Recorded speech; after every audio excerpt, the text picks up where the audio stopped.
में जाने के लिए योग्य बनते हैं। और वहां पे वो आनंद लेते हैं स्वर्ग में, देवता उनके धाम का। तो ये बात यहाँ पे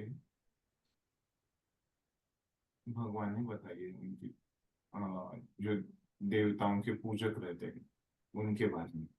तो मतलब ये यहाँ पे क्या है कि अगर कोई देवताओं की पूजा करता है तो उसके परिणाम क्या होते हैं, है ना, उसका फल उसको क्या मिलता है ना, ये यहाँ पे भगवान ने बताया है, ऐसे हम बोल सकते हैं। फिर उसी इसमें वो फल के इसी में 21वें श्लोक में भी वही बताते हैं, वो फल के संदर्भ में ही बताते हैं कि देवताओं की पूजा का फल क्या होता है।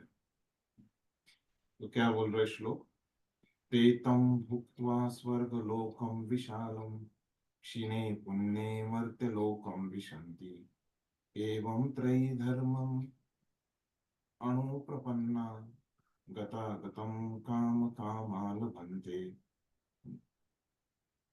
तो वो क्या करते हैं, हमने देखा पिछले श्लोक में कि वो स्वर्ग में आनंद ले रहे हैं, तो अभी बोल रहे कि ते तम, मतलब ते मतलब यहाँ पे क्या है, सर्वनाम है ना, जो पिछले श्लोक में के लोगों के लिए बताया गया है ना? तो वे लोग है ना? तो वो क्या करते हैं कि भोग करते हैं, है ना? स्वर्ग लोक में, है ना? कितना करते हैं, विशालम, है ना, विस्तृत भोग करते हैं वहां पे, है ना? और फिर विस्तृत भोग करने के बाद क्या होता है, जैसे ही उनके पुण्य कर्म कम हो जाते हैं, है ना? क्षीणे पुण्य, क्षीणे मतलब समाप्त हो जाते हैं, उनका पुण्य कर्मों का बैलेंस खत्म हो जाता है, तो कहाँ क्या होता है फिर, मर्त्य लोकम विशंति, है ना? तो मृत्यु लोक में विशंति मतलब प्रवेश करना होता है, लेकिन यहाँ पे नीचे ही गिरते हैं, है ना? तो एवं त्रयी धर्मम अनुप्रपन्ना, फिर क्या बोल रहे हैं कि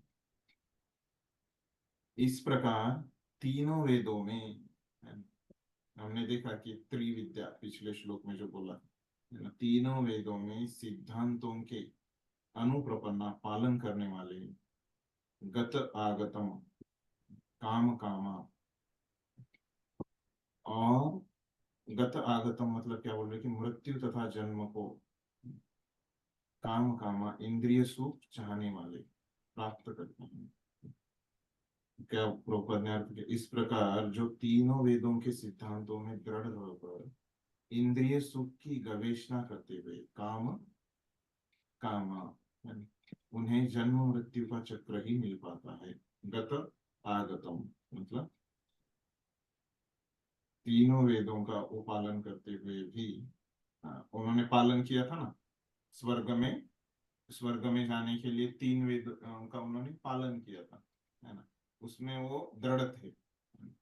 फिर उन्होंने क्या किया, इतना वेदों का पालन किया तो फिर भी उसका इस्तेमाल किसके लिए किया उन्होंने, इतना वेदों का अभ्यास करके उसका इस्तेमाल किसके लिए किया, इंद्रिय सुख के लिए ही किया, है ना। और फिर बाद में क्या हो गया, उनको फिर जन्म मृत्यु का चक्कर में ही उनको रहना पड़ा, है ना। इतना जो मेहनत किया था, पुण्य कर्म किया था, है ना, तीन विद्या उनका अभ्यास किया था, है ना, फिर भी उनको क्या हो गया, ये जन्म मृत्यु के चक्कर से वो बाहर नहीं आ पाए। तो ये भी एक उसका परिणाम ही है। तब देखिए, अगर हम भक्ति, है ना, भक्ति से, है ना, कम कुछ हम मतलब जो शाश्वत सुख है, भक्ति का सुख है ना, उसके कम की अगर हम कुछ इच्छा करते हैं तो क्या कर रहे हैं हम, खुद को ही फंसा रहे हैं। जैसे ये लोगों का हो गया कि इन्होंने क्या किया कि बस इंद्रिय सुख की ही इच्छा की, तो वो खुद ही फंस गए, है ना, खुद ही जन्म मृत्यु के चक्कर में फंस गए, है ना। तो मतलब जब हम भक्ति की इच्छा नहीं करते, शाश्वत सुख की इच्छा नहीं करते, है ना, मतलब क्या कर रहे हैं हम, खुद को ही फंसा रहे हैं, है ना। जो क्षणिक सुख है ना, उसको लेके।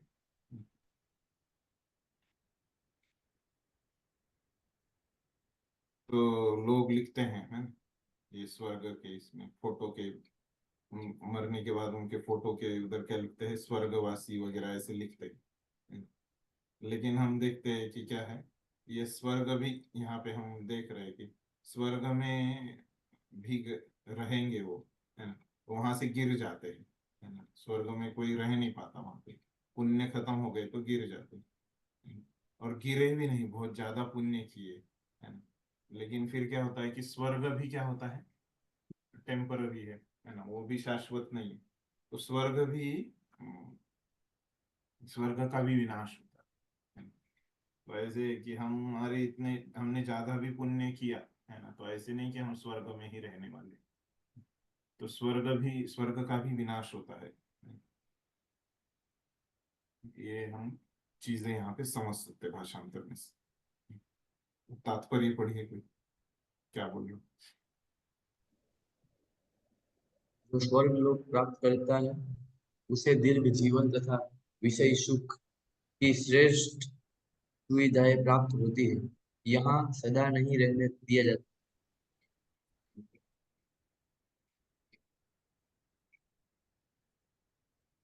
सुविधाएं प्राप्त होती है तो भी उसे यहाँ सदा नहीं रहने दिया जाता। पुण्य कर्मों के फलों के क्षीण होने पर उसे पुनः इस पृथ्वी पर भेज दिया जाता है, जैसा कि वेदांत सूत्र में इंगित किया गया है। जन्माद्यस्य यतः, जिसने पूर्ण ज्ञान प्राप्त नहीं किया या जो समस्त कारणों के कारण कृष्ण को नहीं समझता, वह के चरम लक्ष्य को प्राप्त करता, तो बारंबार स्वर्ग को तथा फिर पृथ्वी लोक को जाता आता होता है। मानव वह किसी चक्र पर स्थित हो, जो कभी ऊपर जाता है और कभी नीचे आता है। सारांश यह है कि वह वैकुंठ लोक न जाकर स्वर्ग तथा मृत्यु लोक के बीच जन्म मृत्यु चक्र में घूमता रहता है। अच्छा तो यह होगा कि सच्चिदानंदमय जीवन भोगने के लिए वैकुंठ लोक की प्राप्ति की जाए, क्योंकि वहां से इस दुखमयी संसार में लौटना। Thank you. सो अभी क्या बोल रहे प्रभुपाद पहले वाक्य में बताते हैं कि भले ही स्वर्ग में बहुत सारी सुविधाएं रहती है, लंबा जीवन रहता है, और वहाँ पे विषय सुख भी ज्यादा रहता है, तो भी क्या है कि वहाँ पे हमको ज्यादा समय रहने को नहीं मिलता। जितने पुण्य है उतना ही हमको रहने को मिलता है। पुण्य कर्म खत्म हो गए तो फिर मर्त्य लोकम विशंति। जैसा कि वेदांत सूत्रों में से बोल रहे कि जन्मादि यस्य, जिसने पूर्ण ज्ञान प्राप्त नहीं किया या जो समस्त कारणों के कारण कृष्ण को नहीं समझता, वही जीवन के चरम लक्ष्य को प्राप्त नहीं कर पाता। तो मतलब अगर कृष्ण को हमको प्राप्त करना है तो पूर्ण ज्ञान प्राप्त करना पड़ेगा, और कृष्ण सभी कारणों के कारण है, ये समझना पड़ेगा। वह बारंबार स्वर्ग को तथा फिर पृथ्वी लोक को जाता आता रहता है, तो कृष्ण को नहीं जानता है ना, ये कारण कि उसको फिर से यहाँ पे ये जन्म मृत्यु के चक्कर में घूमना पड़ता है।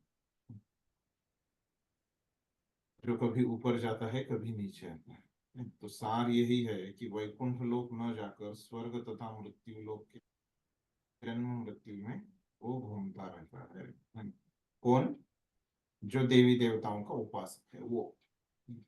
अच्छा तो यह होगा कि सच्चिदानंदमय जीवन भोगने के लिए वैकुंठ लोक की प्राप्ति की जाए, वहां से इस दुखमय संसार में लौटना नहीं होता। तो यहाँ पे क्या है कि देवी देवता यहाँ पे तुलना कर रहे हैं विप्रो को। जो देवी देवताओं का जो पूजक है उसको क्या करना पड़ता है, लौटना पड़ता है ना, लेकिन जो भगवान का पूजक है, विष्णु का पूजक है, उसको क्या करना पड़ता है, लौटना नहीं पड़ता।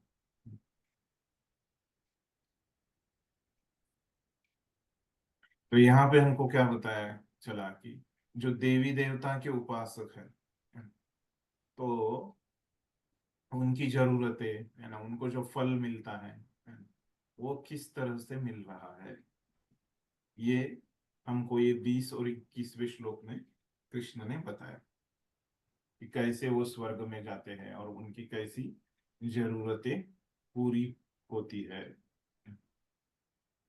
और वो वहां से कैसे गिर जाते हैं। तो अभी वो बीच में वो जो अभी विषय तो यही चल रहा है, देवताओं की पूजा, लेकिन इनकी तुलना बीच में वो भक्तों के साथ करते हैं भगवान। 22वें श्लोक में तो पहले तो उन्होंने ये देवी देवताओं के पूजक का फल बताया है ना। तो अभी भक्तों का भक्ति का फल वो बताते हैं कि कैसे भक्तों की जरूरतें कैसी पूरी की जाती है ना। 20-21 में क्या बताया कि कैसे ये इनकी जरूरतें कैसी पूरी की जाती है स्वर्ग में। तो ये बताया, तो अभी भक्तों की जरूरतें बताते हैं। तो भक्त क्या करता है, भगवान के बारे में अ, चिंतन करते रहता है, अनन्य चिंतन है ना। तो बता रहे कि अनन्यश्चिन्तयन्तो माम ये जनाः पर्युपासते तेषां नित्याभियुक्तानां योगक्षेमं वहाम्यहम्। अरे कि किंतु जो लोग अनन्य भाव से मेरे, अनन्य चिंतयन्तो माम है ना, मेरे दिव्य रूप का ध्यान करते हुए निरंतर मेरी पूजा करते हैं, उनकी जो आवश्यकताएं हैं, भक्तों की आवश्यकताएं, वो कैसे, वो कौन देता है, मैं पूरा करता हूँ है ना। जो देवी देवताओं के पूजक है उनकी आवश्यकताएं उस वर्ग में देवी देवता पूरी करते हैं, लेकिन जो भक्त है, जो अनन्य भाव से भगवान के दिव्य स्वरूप का मतलब कृष्ण का है, निरंतर पूजा करते हैं और जो कुछ उनके पास है उसकी रक्षा करता हूँ। तो देखिए अपने को क्या रहता है, जीवन में दो चीजों का ही भय लगाए रहता है सर्वसामान्य मनुष्य को। तो जो कुछ भी पहली चीज है ना, ये हमको कुछ चाहिए, अगर वो मिलेगा नहीं तो टेंशन आते रहता है, अरे मुझे जीने के लिए थोड़ा पैसा है चाहिए। लेकिन अगर वो मिलेगा नहीं तो है ना, और जो अभी जो पैसा है ना, या कुछ अन्य चीज है और वो चली गई तो है ना, जो पहले से है ना, ये दोनों इससे बहुत लोगों को परेशानी रहती है, यही विचार चलते रहते हैं। जो पहले से है उसकी रक्षा करो है ना, और जो अगर चाहिए तो कैसे वो मुझे मिलेगा है ना। तो ऐसे ही ये चिंता का विषय रहता है जीवन में। अगर हम भगवान का चिंतन करेंगे तो भगवान क्या बोल रहे हैं कि इन विषयों की चिंता करने की जरूरत नहीं, ये चीजें भगवान खुद अपने को दे देंगे है ना, जो भी अपने को चाहिए और जो भी पहले से अपने पास है। तो इसका भगवान पूरा हमको दे देंगे, भगवान उस आवश्यकता को पूरा कर देंगे। इसके बहुत सारे उदाहरण देख सकते हैं। तो पूरा भक्तों का जीवन मतलब क्या रहता है, इसी के ऊपर रहता है कि उनकी सब जरूरतें जो है भगवान प्रत्यक्ष रूप से आके उनसे आदान प्रदान करते हैं। बहुत सारी कथाएं हैं, तो अभी हम उसमें नहीं जाएंगे। तो फिर अभी कुछ लोग बोलते हैं कि ये तो क्या लग रहा है, एक व्यवसाय लग रहा है कि भगवान का अनन्य चिंतन करो, उनका ध्यान करो, उनकी पूजा करो और भगवान हमारी जरूरतें पूरी करेंगे।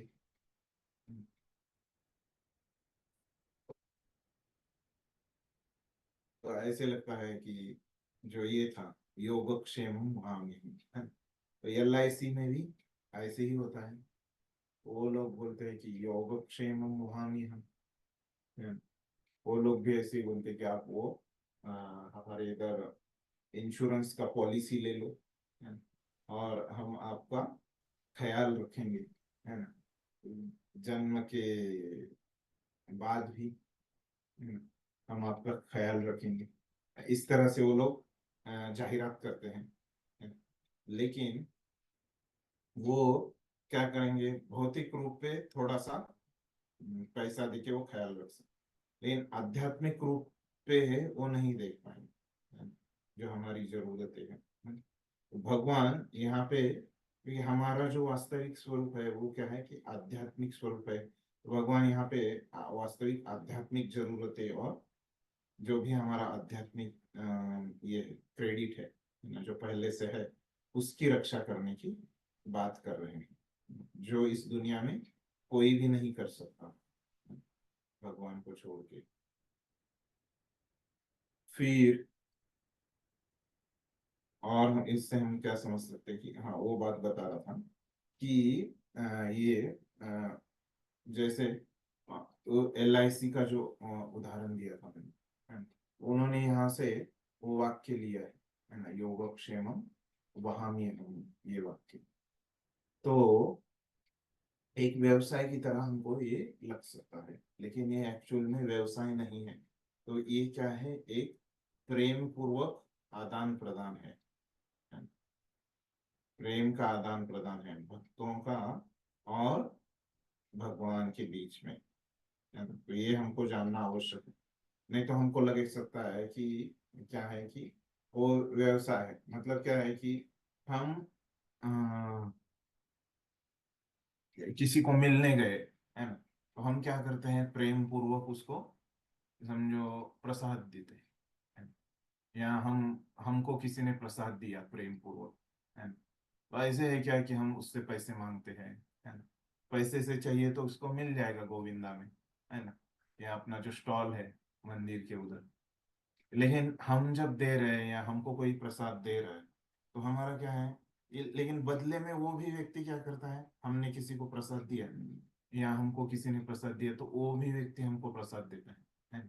तो वो क्या हम वहां पे व्यवहार करते हैं क्या, नहीं, है ना? तो वहां पे क्या है, वो प्रेम पूर्वक एक आदान प्रदान करते हैं, है ना? तो उसी प्रकार का ये प्रेम पूर्वक आदान प्रदान है ना? तो यहाँ पे कुछ व्यवसाय नहीं चल रहा भगवान और भक्तों के बीच में, है ना? तो ये भी चीज हमको स्पष्ट होनी चाहिए, नहीं तो लोग इसके ऊपर हमको प्रश्न पूछते हैं, है ना? कि क्या है यहाँ पे मनोभाव, क्या है भगवान का और भक्तों का, कि एक प्रेम पूर्वक आदान प्रदान चल रहा है दोनों में। फिर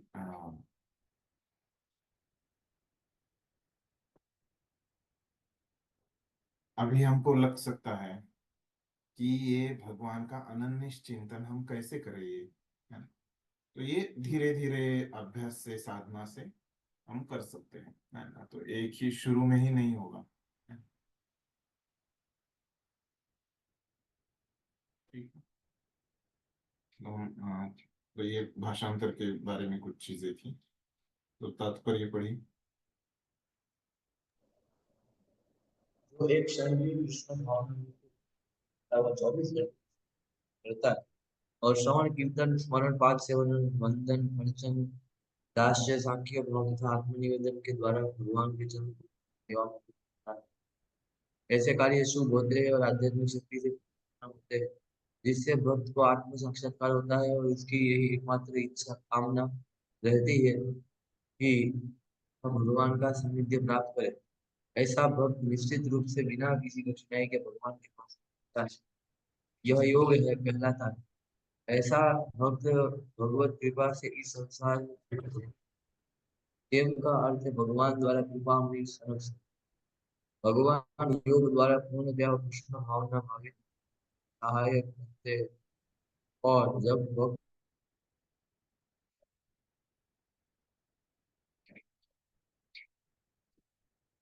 पढ़ लिया, आवाज नहीं आ रहा था ठीक से, नेटवर्क चला जाता है गया। तो भगवान से दुख नहीं होते जीव फिर से गिरने से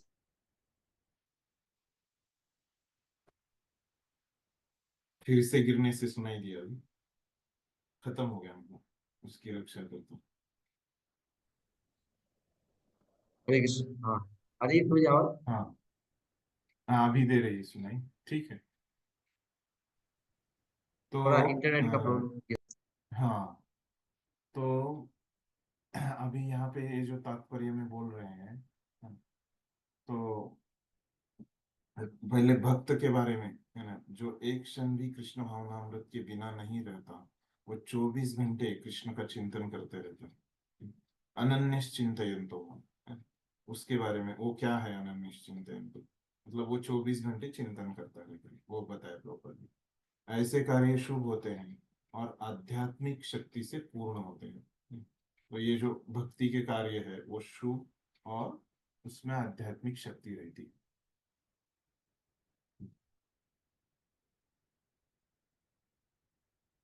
जिससे भक्त को आत्म साक्षात्कार होता है। तो भक्त का शुद्धिकरण होके आत्म साक्षात्कार होता है। उसकी यही एकमात्र कामना रहती है कि वह भगवान का सानिध्य प्राप्त करे। तो भक्त की क्या इच्छा रहती है? उसको कुछ भगवान यहाँ पे भगवान ने गीता में बोला है ना, 9वें अध्याय के 22वें श्लोक में, कि वो मुझे मेंटेन करेंगे। ऐसे नहीं सोचता वो अनन्य भक्त, है ना। वो बस भगवान के चिंतन में लगा रहता है ना। वो नहीं सोचता कि भगवान मुझे मेंटेन करेंगे, है ना, मेरी जरूरतें मेरी आवश्यकताएं पूरी करेंगे। ये नहीं सोचता वो, बस भगवान का उसको सानिध्य संग चाहिए रहता है, भगवान के विचार ही करते रहता है। तो ऐसा भक्त ही भगवान के पास पहुंचता है। उसको ही योग कहते हैं। जो योग मतलब भक्तों का और भगवान का संबंध स्थापित होना। ऐसा भक्त भगवत कृपा से इस संसार में पुनः नहीं आता। क्षेम का अर्थ है भगवान द्वारा कृपा में संरक्षण। योग क्षेमम। क्षेमम मतलब क्या करते हैं? संरक्षण। हमने देखा संरक्षण मतलब क्या है कि जो हमारे पास पहले ही है उसकी भगवान रक्षा करते हैं। वो श्लोक में कौन सा शब्द है उसके लिए? क्षेम। ऐसे बोल रहे भगवान योग द्वारा पूर्णतया कृष्ण भावना भावित होने में सहायक बनते हैं। जब भक्त पूर्ण कृष्ण भावना भावित हो जाता है तो भक्ति करने में भी भगवान क्या करते हैं? सहायक। जो उसको चाहिए, वो भक्त को क्या चाहिए? भक्ति चाहिए। तो जो चाहिए उसमें भी भगवान मदद करते हैं। कृष्ण भावना में भावित हो जाता है, भगवान उसे दुखमय बद्ध जीवन में फिर से गिरने से उसकी रक्षा करते हैं। फिर भगवान यहाँ पे आने से उसकी रक्षा करते हैं। यहाँ पे अ, अभी भक्त ये इतना अनन्य चिंतन कर रहा है ना, और भगवान उसके लिए सेवा कर रहे हैं। तो ऐसे अनन्य चिंतन करने वाला भक्त जो है ना, तो भगवान से सेवा कैसे स्वीकार कर? तो ये थोड़ा विरोधाभास लग रहा है। ऐसे प्रश्न उपस्थित करते हैं बुरीजन प्रभु, और वो बताते हैं उनकी किताब में कि कैसे ये तो भगवान पे बोझा बन रहा है ये भक्त। तो वो बताते हैं कि भगवान उस भक्त की सेवा करने में क्या करते हैं? आनंद लेते हैं। उस भक्त जो भक्त की सेवा कर रहे हैं वो भगवान के ऊपर बोझ नहीं है। तो तो भगवान इतने शक्तिशाली है, हमने देखा कि केवल उनके इच्छा मात्र से, है ना, 9 9वें अध्याय के 5वें श्लोक में हमने देखा अभी कि केवल उनके इच्छा से वो कार्य करते हैं। ये कुछ चीजें करना उनके लिए कुछ बोझा नहीं है, बर्डन नहीं है ना? इस प्रकार से वो उत्तर देते हैं। भगवान को बहुत आनंद आता है उनके भक्तों की सेवा करने का। ये तत्व वो बताते हैं। इस तरह से वो एक अलग पॉइंट बताते हैं। फिर अ,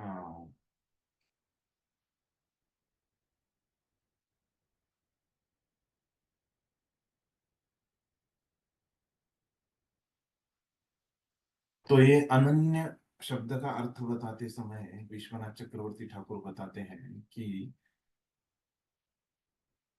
जो अनन्य भक्तों का जो सुख है, तो भगवान बोलते हैं कि वो मैं खुद देता हूँ। और अनन्य भक्तों के जीवन में जो सुख आता है वो उनके कर्मों से नहीं आता है। तो वो किससे आता है? भगवान खुद उनको देते हैं। और ये अनन्य भक्त हमेशा भगवान के विषयों से ही इनका संबंध रहता है। और जो चीजें भगवान से संबंधित नहीं है ना, उनके विषय में ये जीव जो रहते हैं, तो कृष्ण से अगर संबंधित है तो ही वो लोग उसमें इंटरेस्ट लेते हैं। ऐसे बताते हैं, और संबंधित नहीं है ना। तो वो बता रहे हैं कि उसके विषय में ये पूरे अज्ञानी रहते हैं, मतलब उसमें कुछ इंटरेस्ट ही नहीं लेते हैं, वो जानने के लिए कृष्ण के विषय से जिसका संबंध नहीं है ना। तो ये वो बताते हैं कि अनन्य भक्त कौन रहते हैं, कैसे पहचानने का। तो इससे हम पहचान सकते हैं, है ना। ये एक अलग पॉइंट वो बता रहे हैं।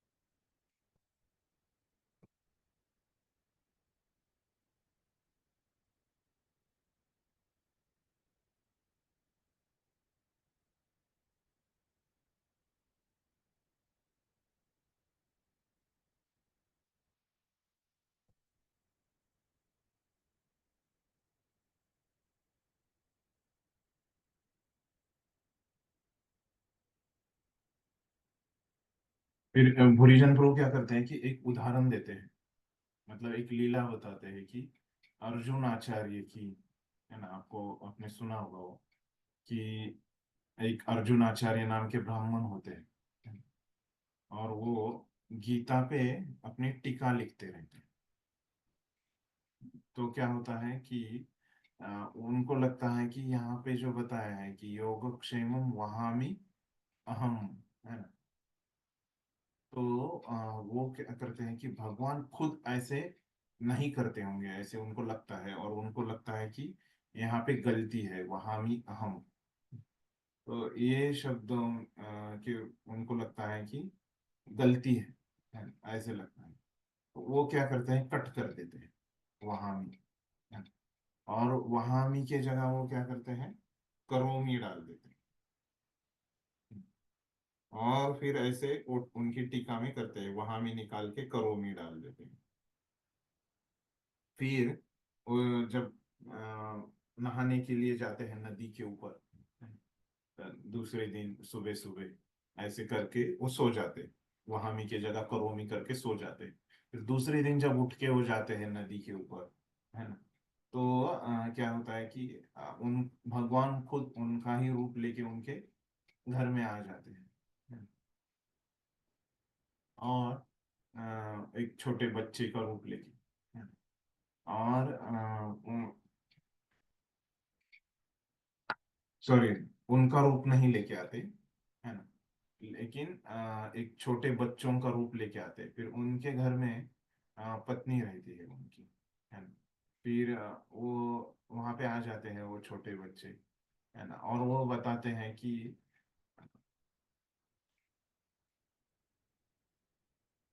एक अर्जुन आचार्य करके एक बहुत प्रसिद्ध ब्राह्मण है ना। तो उन्होंने हमको मारा है ना, ऐसे बोलते हैं। और वो अपने पीठ के ऊपर ऐसे निशान दिखाते हैं उनकी पत्नी को, है ना। तो उनकी पत्नी को बहुत दुख होता है और वो मोहित होती है। और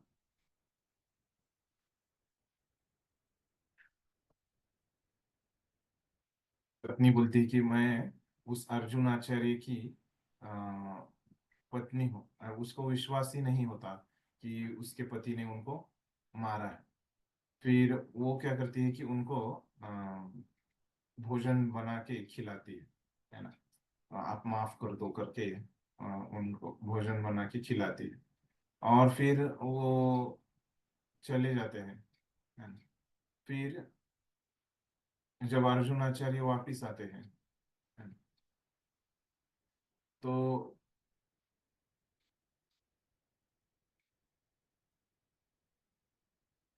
वो बोल पूछती है उनको कि आपने वो बच्चों को क्यों मारा, है ना? और वो बच्चों ने मुझे दिखाया कि उनके पीठ के ऊपर ऐसे निशान थे कि आपने बहुत उनको जोर से मारा है। तो तो वो पूछते हैं कि वो बच्चे किस तरह से दिखते थे, है ना। फिर उनकी पत्नी वर्णन करती है ना। फिर अर्जुन आचार्य को समझ में आता है कि वो कृष्ण और बलराम ही थे, है ना। तो और उनको समझ में आता है कि मैंने जो ये वहां पे ऐसी जो कट किया था लाइन, है ना, तो ये लाइन जो मैंने कट किया था, तो ये भगवान के पीठ के ऊपर ऐसे कट हो गया। तो ऐसे भगवान मतलब भगवान खुद वहां पे आके ऐसे लीला किए, तो मतलब ये है यहाँ पे हमको ये समझता है कि भगवान यहाँ पे खुद बोल रहे कि उस भक्त की जो जरूरतें है मैं खुद पूरा करता हूँ।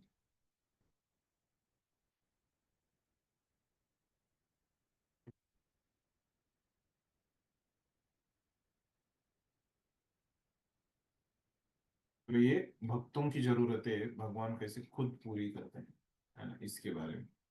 और पहले उन्होंने ये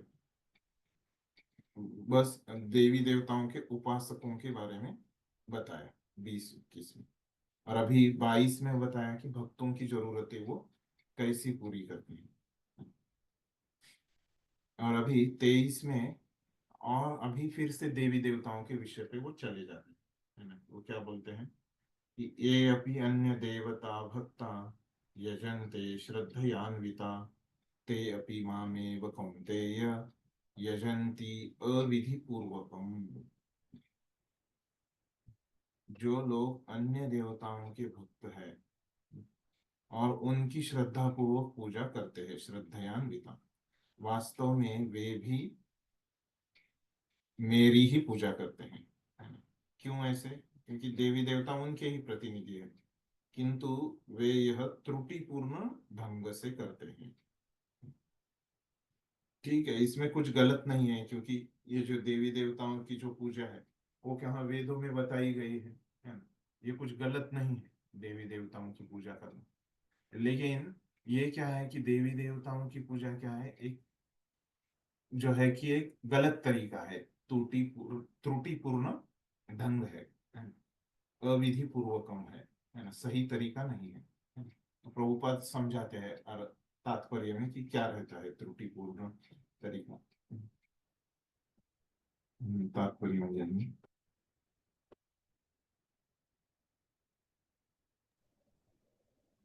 कृष्ण का कथन है, जो लोग अन्य देवताओं की पूजा में लगे होते हैं वे अधिक बुद्धिमान नहीं होते।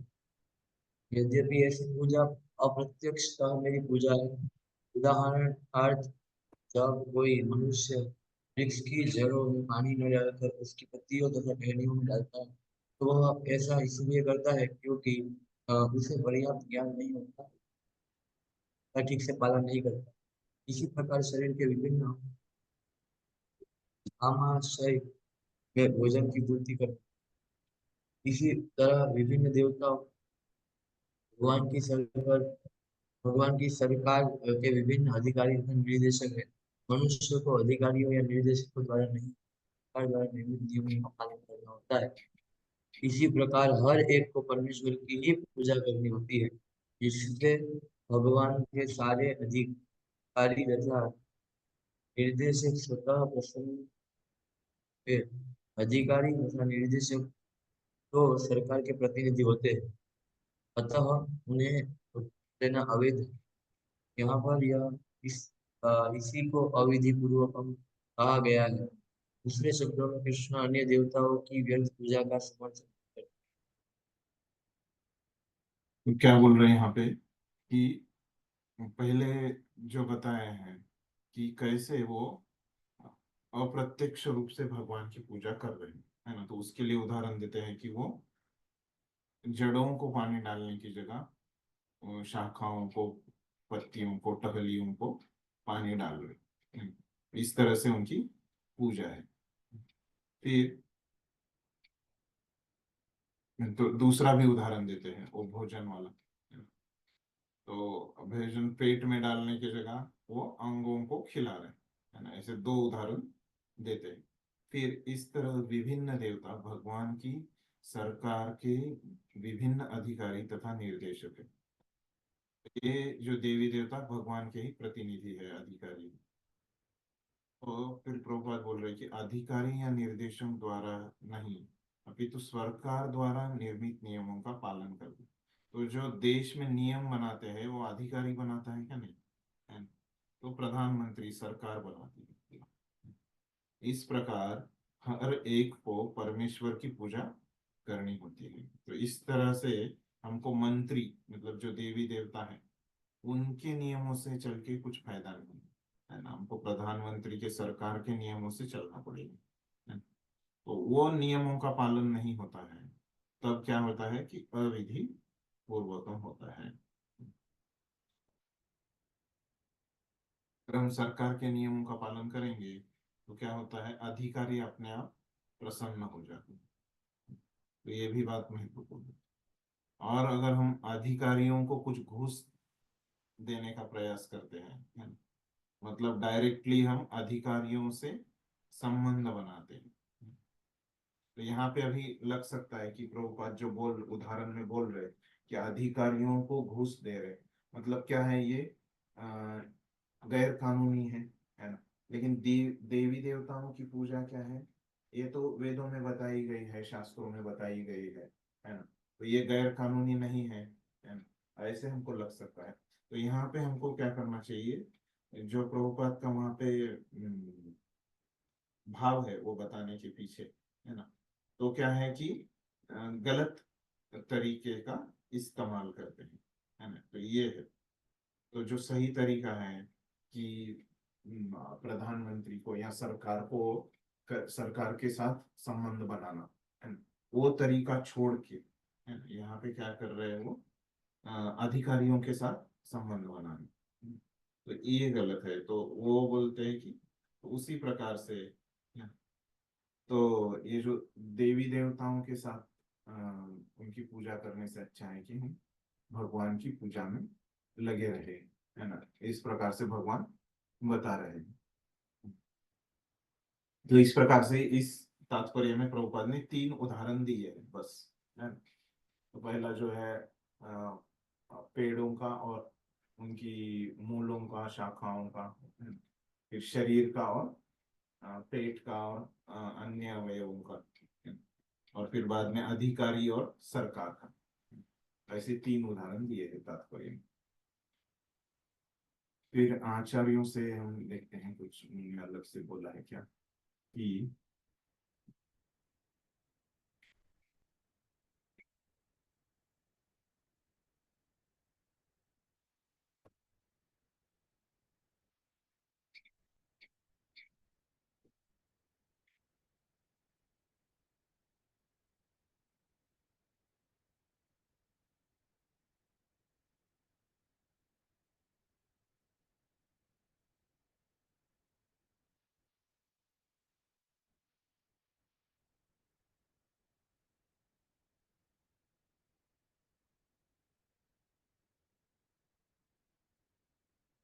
विश्वनाथ चक्रवर्ती ठाकुर बोल रहे हैं कि वो समझा रहे हैं हमको कि ये अविधि पूर्वकम जो है ना, इसके बारे में वो समझा रहे हैं और थोड़ा गहराई से, है ना?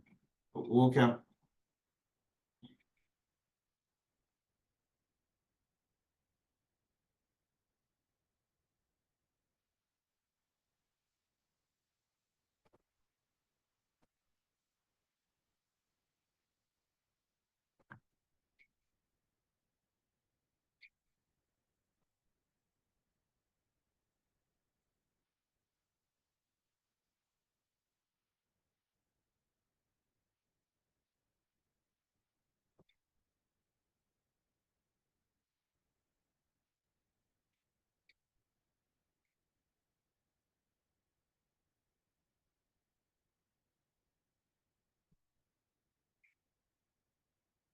हाँ। तो ये अविधि पूर्वकम शब्द के बारे में और वो थोड़ा सा गहराई से समझा रहे, तो बोल रहे कि वो यहाँ पे वो लोग पूजा करते हैं, है ना, देवी देवताओं की, है ना? तो वो भगवान बोल रहे हैं कि वो देवी देवताओं की तो पूजा कर रहे हैं, है ना? किसके अनुसार कर रहे हैं? जो वेदों में नियम बताए गए हैं। देवी देवताओं की पूजा, जो वेदों में नियम बताए गए हैं देवी देवताओं की पूजा कैसे करनी है, उससे वो पूजा कर रहे हैं वेदों के नियमों के अनुसार। तो फिर ये नियमों के अनुसार तो पूजा कर रहे हैं। तो फिर इसको अविधि पूर्वकम क्यों बोला है? तो अविधि पूर्वकम क्यों बोला है कि भगवान बोल रहे हैं कि वो लोग अविधि पूर्वकम पूजा किसकी कर रहे हैं? देवी देवताओं की नहीं, भगवान की अविधि पूर्वकम पूजा है। तो भगवान बोल रहे हैं ना कि वो लोग देवी देवताओं की पूजा कर रहे हैं तो मेरी पूजा कर रहे हैं, है। लेकिन देवी देवताओं की पूजा वो विधि पूर्वकम कर रहे हैं, लेकिन भगवान की पूजा कैसे कर रहे हैं? अविधि पूर्वकम कर रहे हैं। समझ गए? तो इस अर्थ में उसको लेना है ना। तो ये भगवान की पूजा करने की विधि है क्या देवी देवताओं की पूजा करना? नहीं। भगवान की पूजा करने की विधि क्या है? भक्ति है। भक्ति करने की जगह है। तो भक्ति अगर वो लोग करते तो क्या हो जाता? वो भगवान की पूजा विधि पूर्वक हो जाए। तो विश्वनाथ चक्रवर्ती ठाकुर हमको समझा रहे हैं कि ये अविधि पूर्वकम जो है वो कैसे है? भगवान की सेवा में वो नियमों का पालन नहीं कर रहे हैं।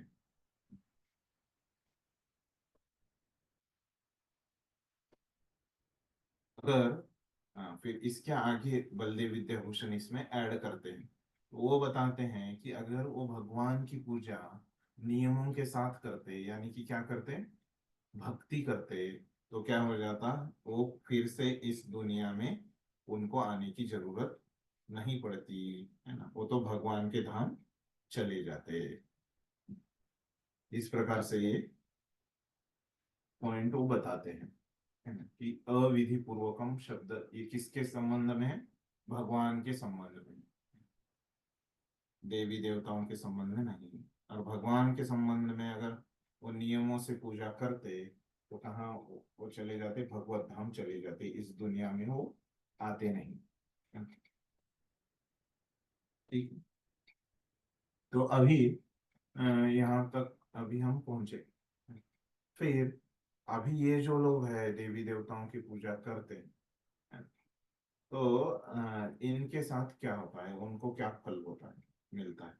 तो वो भगवान अगले श्लोक में नहीं बताते। बता रहे कि अहम ही सर्व यज्ञानां भोक्ता च प्रभु एव च न तु माम अभिजानन्ति तत्वे तत्वेन अतः चवन्ति ते। तो क्या बोल रहे कि अहम ही सर्व यज्ञानां भोक्ता है। तो सभी यज्ञों का क्या है? समस्त यज्ञों का एकमात्र भोक्ता तथा स्वामी कौन है? भगवान ही है, मैं ही है। ऐसे ही एक श्लोक प्रसिद्ध 5वें अध्याय में भी है। क्या बोलते हैं? क्या है श्लोक? भोक्ताराम यज्ञ तपसाम। तो भगवान ही एकमात्र भोक्ता है ना। पीस फॉर्मूला आपने देखा होगा उसमें, है ना? तो अ, भगवान यहाँ पे क्या बोल रहे हैं कि हम ये देवी देवताओं के उपासक जो है ना, तो उनके साथ कैसे उनको क्या फल मिलता है ना। हमने देखा कि देवी देवताओं के उपासक जो है वो देवी देवताओं को प्रसन्न करने के लिए क्या करते हैं? यज्ञ करते हैं, वेदों का अभ्यास करके। हमने देखा था ये। तो जो यज्ञ करते हैं, तो यज्ञों का जो फल है ना, उसका भोक्ता कौन है? भगवान ही है, वो बोल रहे। प्रभु एवच, उसका स्वामी भी, वो यज्ञ का स्वामी भी कौन है? भगवान ही है। ठीक है। न तो मामम अभिजानन्ति, न तो लेकिन, नहीं, है ना, माम अभिजानन्ति मुझको जानते हुए। लेकिन वो लोग भगवान को जानते हैं क्या? देवी देवताओं के पूजो नहीं जानते, है ना। तो लोग मेरे वास्तविक दिव्य स्वभाव को नहीं पहचानते, है ना। फिर वो लोग भगवान को नहीं जानते, लेकिन वो क्या कर रहे हैं, यज्ञ कर रहे हैं देवी देवताओं की प्रसन्नता के लिए। तो वो विधि पूर्वक कर रहे हैं, लेकिन भगवान ही वो यज्ञ के स्वामी है, भोक्ता है और स्वामी है। तो लेकिन वो लोग भगवान को नहीं जानते, इसलिए क्या होता है, नीचे गिर जाते हैं, मतलब उनका पतन होता है ना, च्यवंती। वो लोग जो इस अध्यात्म में प्रगति कर रहे थे, वहां से वो नीचे गिर जाते हैं।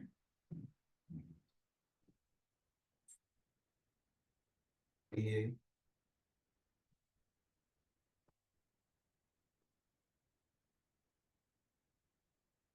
पढ़िए पढ़िए। यहाँ यह स्पष्ट कहा गया है कि वैदिक साहित्य में अनेक प्रकार के यज्ञ अनुष्ठानों का आदेश है, किंतु वस्तुतः वे सब भगवान को ही प्रसन्न करने के निमित्त है। यज्ञ का अर्थ है विष्णु। भगवद गीता के 3 अध्याय में यह स्पष्ट कथन है कि तो चाहिए कि यज्ञ या विष्णु को प्रसन्न करने के लिए ही कर्म करे। मानवीय सभ्यता का समग्र रूप वर्णाश्रम है, और यह विशेष रूप से विष्णु को प्रसन्न करने के लिए ही। इसलिए इस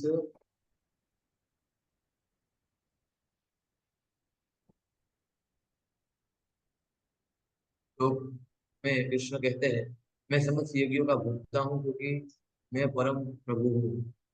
किंतु अल्पज्ञ इस तथ्य से अवगत न होने के कारण क्षणिक लाभ के लिए देवताओं को पूछते, अतः वे सही संसार में भाग लेते हैं और नए जीवन का लक्ष्य प्राप्त नहीं। यदि किसी को अपनी भौतिक इच्छा की पूर्ति करनी हो तो अच्छा यही होगा कि वह के लिए परमेश्वर से प्रार्थना करें, यद्यपि यह शुद्ध भक्ति नहीं है, और इस प्रकार उसे वांछित फल प्राप्त हो सके।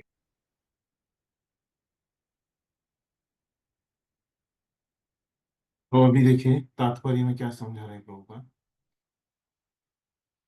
यहाँ स्पष्ट कहा गया है कि वैदिक साहित्य में अनेक प्रकार के यज्ञ अनुष्ठानों का आदेश है, किंतु वस्तुतः वे सब भगवान को ही प्रसन्न करते करने के निमित्त है। यज्ञ का अर्थ है विष्णु। तो ये अनेक अनेक जो यज्ञ है, तो वो क्या है कि केवल विष्णु की प्रसन्नता के लिए है। तो भगवत गीता में हमने देखा था कि मनुष्य को चाहिए कि यज्ञ या विष्णु को प्रसन्न करने के लिए ही यज्ञ अर्थात कर्मणोन्यत्र कर्म करे। मानवीय सभ्यता का समग्र रूप वर्णाश्रम धर्म है, और यह विशेष रूप से विष्णु को प्रसन्न करने के लिए है। तो ये सब यज्ञ का उद्देश्य या वर्णाश्रम का उद्देश्य क्या है, कि भगवान की प्रसन्नता, विष्णु की प्रसन्नता, वही ये यज्ञ का और वर्णाश्रम का उद्देश्य। ये पॉइंट प्रभुपाद ने अभी तक बताया।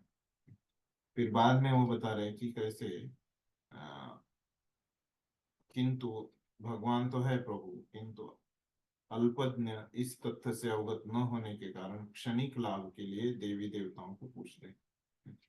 तो वो कुछ इस 7वें अध्याय में हमने देखा है ना, कि क्षणिक लाभ के लिए है, कि वो देवी देवताओं की पूजा करते हैं और काम की इच्छा से, और क्षणिक लाभ के लिए वो लोग देवी देवताओं की पूजा करते हैं, है ना, ये 7वें अध्याय से। अतएव वे इस संसार में आ गिरते हैं, और फिर क्या करते हैं, देवी देवताओं की पूजा करते हैं, थोड़ी देर के लिए स्वर्ग में जाते हैं, फिर से मर्त्य लोक में आ जाते हैं, और जीवन का उद्देश्य उनको पता नहीं रहता, ऐसे ही जन्म मृत्यु के चक्कर में रहते हैं। यदि किसी को अपनी भौतिक इच्छा पूर्ति करने हो, तो अच्छा यही होगा कि वह इसके लिए परमेश्वर से प्रार्थना करे। तो फिर किसी की भौतिक इच्छा है, तो क्या करना चाहिए, उसकी क्षणिक लाभ उसको चाहिए, तो क्या करना चाहिए, उसको कृष्ण के पास ही आना चाहिए। भले ही ये शुद्ध भक्ति नहीं है, लेकिन क्या करे फिर, उसका धीरे धीरे शुद्धिकरण हो जाएगा, है ना? इस प्रकार उसे वांछित फल प्राप्त हो सकेगा, है ना? लेकिन उनकी पूजा करने से तो अच्छा है कि वो भगवान के पास आ जाए उस भौतिक इच्छा के लिए, है ना। इस प्रकार प्रभुपाद बोल रहे हैं कि जिस व्यक्ति की भौतिक इच्छा है तो वो क्या करेगा। तो अभी कोई को प्रश्न आएगा किसी को, अरे भगवान तो भक्तों को ये कर रहे हैं, अच्छा फल दे रहे हैं, है ना, उनको वैकुंठ लोक लेके जा रहे हैं, है ना, उनका ख्याल रख रहे हैं, उनको जो चाहिए वो दे रहे हैं, उनके पास जो है उसकी रक्षा कर रहे हैं। और ये देवी देवताओं के जो पूजक है ना, उनको कुछ भी नहीं दे रहे हैं, उनका तो पतन हो रहा है, नीचे गिर रहे हो, है ना? क्या क्या हो रहा है, वो नीचे गिर रहे हैं, है ना, चवंती, है ना? तो वो तो नीचे गिर रहे हैं। फिर ऐसे भगवान कर रहे हैं, तो क्यों ऐसे उनके साथ व्यवहार कर रहे हैं, क्योंकि ये लोग अज्ञानी हैं, भगवान के विषय में स्वभाव को नहीं पहचान पाते, अभी जानती, नहीं जानते या पहचान पाते, इनको भगवान के बारे में इनको अज्ञान है ना, ये कारण। तो ये कारण की वजह से क्या हो रहा है, वो लोगों को भक्तों की तरह फल नहीं मिल रहा है, उनका पतन हो रहा है। ठीक है।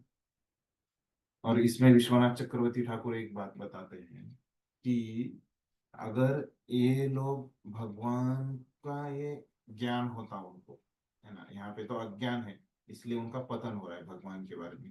भले ही वो यज्ञ कर रहे हैं, लेकिन भगवान के बारे में अज्ञान होने से हो रहा है। तो विश्वनाथ चक्रवर्ती ठाकुर बताते हैं कि अगर उनका भगवान का ज्ञान होता तो क्या हो जाता, उनको मुक्ति मिल जाती है। इस प्रकार से वो बताते हैं। ठीक, अगर भगवान का ज्ञान होता है, तो उनको मुक्ति मिल जाती। ठीक है। तो अभी हमने देखा कि विरोध क्या है, कि भक्तों को कैसे फल मिलता है, और जो देवी देवताओं के जो उपासक हैं, तो उनको कैसे फल मिलता है। तो फिर और तुलना करते हैं, है ना, क्योंकि हमारा ये भक्ति का विभाग चल रहा है ना, तो यहाँ पे इसीलिए भगवान भक्तों को लेके आते हैं और उसकी देवी देवताओं के उपासकों के साथ तुलना करते हैं, है। तो फिर और आगे वाले श्लोक में और तुलना करते हैं, है। बिल्कुल उनके सर। गंतव्य के बारे में। हाँ, बोलिए। जी, आगे का श्लोक में श्री कृष्ण का हाँ, बोलिए। जैसे कि पर्पट में द्रौपदी बताते हैं यज्ञ में विष्णु, उसको हम्म। कैसे समझना। मतलब वो हमने सुना ना कि हर कोई, भगवान ने खुद बोला है ना पिछले 9.16 में, जो ये विश्वरूप बोल रहे हैं कि मैं सब कुछ हूँ। 16 है या 17 में, जो विश्वतोमुख कल जो हमने पढ़ाई किया, है, भगवान खुद बोलते हैं ना वहां पे। हाँ, देखो ये ना, 16 ये, है। अहम क्रतुर अहम यज्ञ, स्वधाहम औषधोहम, मंत्रोहम, अहम एवाज्यम, अहम अग्निर अहम हुतम, है ना। तो क्या बोल रहे हैं भगवान यहाँ पे, अहम क्रतुर अहम यज्ञ, तो मैं ही यज्ञ हूँ। बराबर है? तो भगवान यस ने बिल्कुल। खुद बोला कि वो यज्ञ है, मतलब सब कुछ भगवान ही है ना। क्योंकि हम्म। ये कैसे, हमने कल इस पे चर्चा की थी कि कैसे ये सब कुछ भगवान है, मतलब क्या है कि उनसे ही आ रहा है ये सब कुछ जो चीजें हैं। और ये भगवान क्यों बोल रहे हैं, क्योंकि इस तरह से क्या होता है कि वो लोग जो है, विश्वरूप जो उपासक है ना, वो लोग भगवान के ऊपर ध्यान कर सकते हैं अप्रत्यक्ष रूप से ऐसे, है ना? तो इसीलिए ये सब जो विभूतियां हैं, है ना, तो ये भगवान आ, भगवान ही है एक्चुअली, है ना। भगवान ने खुद बोला है कि ये सब चीजें मैं हूँ, है ना। तो इसीलिए वो प्रभुपाद ने लिखा है। लेकिन यहाँ पे भले ही प्रभुपाद ने लिखा है कि यज्ञ मतलब विष्णु, लेकिन हमको यहाँ पे हम उसका अर्थ लेना है कि यज्ञ जो हम करते हैं वो विष्णु की प्रसन्नता के लिए करते हैं, क्योंकि वही है ना। तो और वर्णाश्रम के बारे में भी प्रभुपाद लिखते हैं कि वर्णाश्रम का जो उद्देश्य है ना, तो वो क्या है, वो भी विष्णु की प्रसन्न करने के लिए है ना।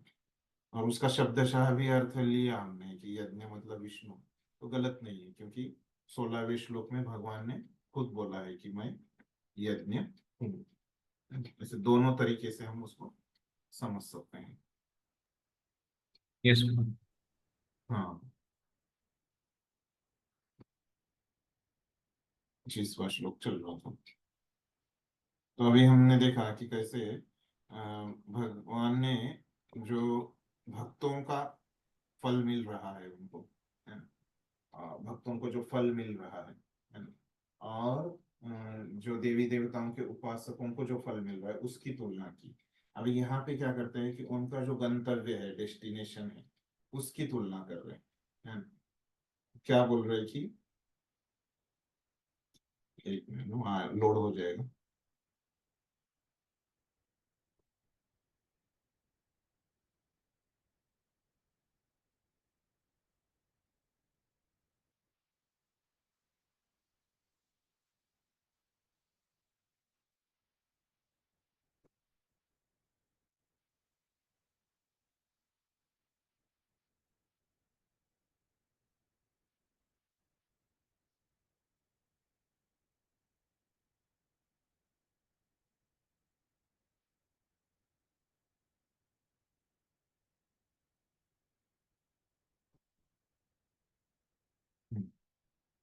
तो उनके गंतव्य के तुलना कर रहे हैं। तो बोल रहे कि यान्ति देवव्रता देवान् पितॄन् यान्ति पितृव्रता भूतानि यान्ति भूतेज यान्ति मध्यर्षिणोऽपि माम्। तो यान्ति देव, जो देवी देवताओं के पूजक है ना, ये क्या रहते हैं, सत्वगुण में रहते हैं, है ना? तो वो देवताओं के बीच में जाते हैं, है ना? जो पितरों की पूजा करते हैं वो क्या, किस में रहते हैं, रजोगुण में रहते हैं। जो जिस गुण में है वो उस गुण से भगवान से पृथक्त्वेन है ना, तो भगवान से पृथक्त्वेन रह के वो देवी देवताओं की भी पूजा कर सकता है, या भगवान से पृथक रह के वो पितरों की भी पूजा कर सकता है ना? ये जो हम चर्चा कर रहे हैं वो किसके अंतर्गत है, पृथक्त्वेन, है ना, विविध रूपों में, है। तो तो ये पितरों की भी वो पूजा करते हैं, कौन से लोग, जो रजोगुनी लोग हैं वो लोग, है ना। जो सत्वगुनी है वो देवताओं की पूजा करेंगे, है ना। और जो तमोगुनी है वो क्या करेंगे, भूत प्रेतों की उपासना करेंगे, है ना। और जो तीनों गुणों के ऊपर कौन रहता है, भक्त, वो क्या करेगा, भगवान की पूजा करेगा, है ना, और भगवान के धाम जाएगा, है ना, दिव्य स्तर पे, है। तो ऐसे ये भी एक अर्थ है कि पृथक्त्वेन, है ना, जो दिव्य से अलग होके सत्व रज और तम गुणों वाले ये पूजा करेंगे ऐसे। ठीक, तात्पर्य पड़ी। यदि कोई चंद्रमा सूर्य या अन्य लोक को जाना चाहते हैं,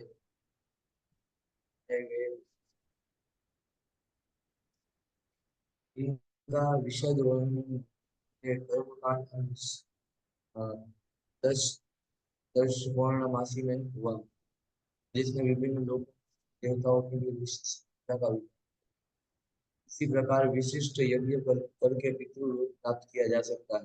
पिशाच पूजा को काला जादू कहते हैं। अनेक लोग इस काले जादू का अभ्यास करते हैं और सोचते हैं कि वह यह अध्यात्म है।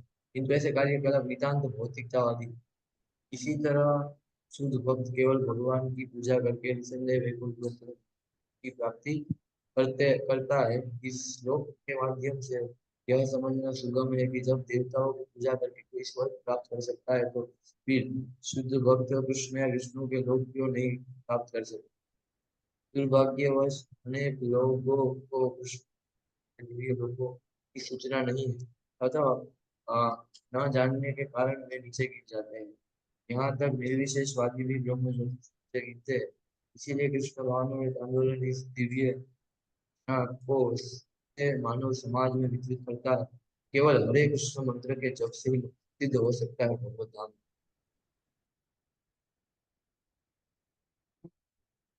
ठीक, धन्यवाद ब्रो।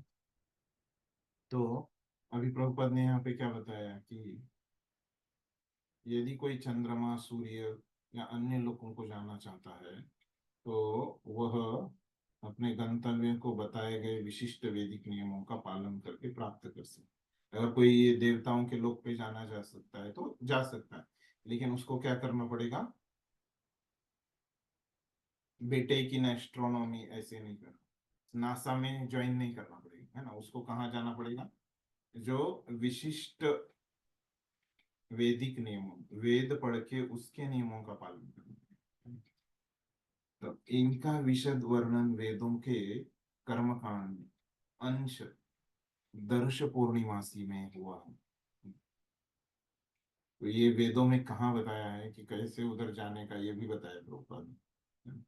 तो जो कर्मकांड का विभाग है, दर्श पूर्णिमासी, है ना, तो उसमें जिसको जाना है वो पढ़ सकते हैं, जिसमें विभिन्न लोकों में स्थित देवताओं के लिए विशिष्ट पूजा का विधान है।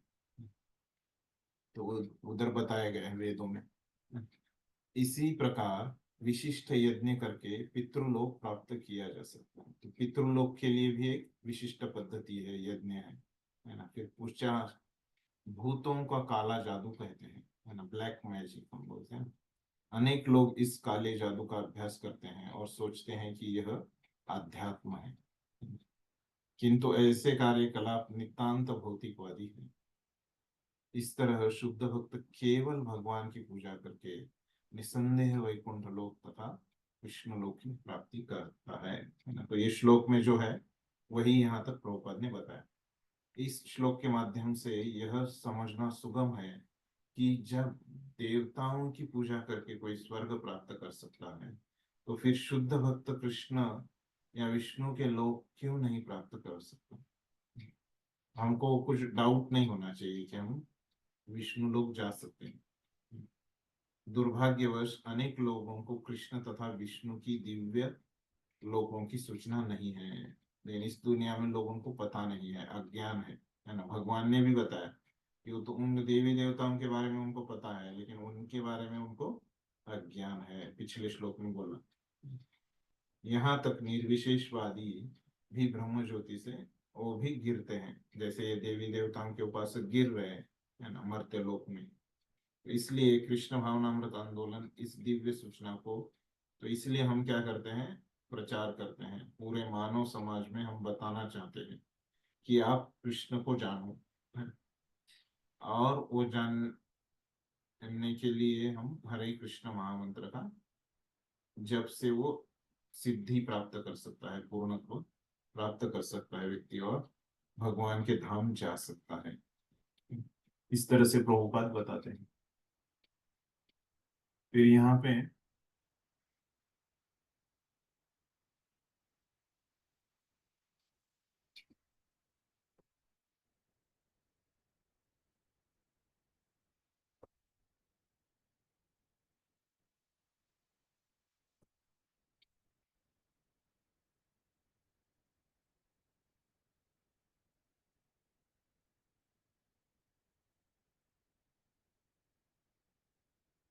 तो विश्वनाथ चक्रवर्ती ठाकुर यहाँ पे एक बात बताते हैं कि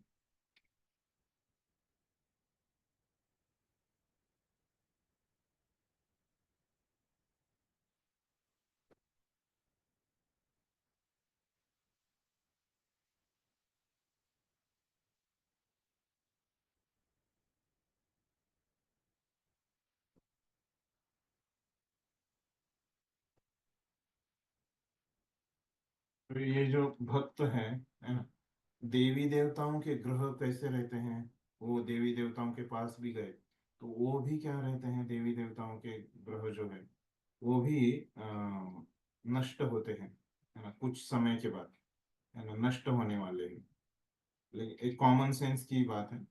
लेकिन वो भगवान के जो भक्त है भगवान के यहाँ पे जाते हैं वो नष्ट नहीं होते। तो ये बात वहां पे बता रहे हैं, जो यहाँ पे बताई नहीं।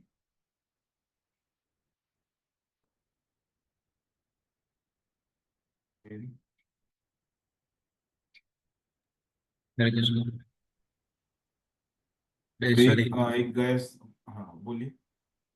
फिर से बताते हैं आपने सुना? ये क्या है, वो एक कॉमन सेंस की बात है कि अभी यहाँ पे जो बोला है ना कि जो देवी देवताओं की पूजा करते हैं, पितरों की पूजा करते हैं, वो कहाँ जाते हैं? उनके ग्रहों पे जाते हैं, बराबर है, उनके लोक में जाते हैं।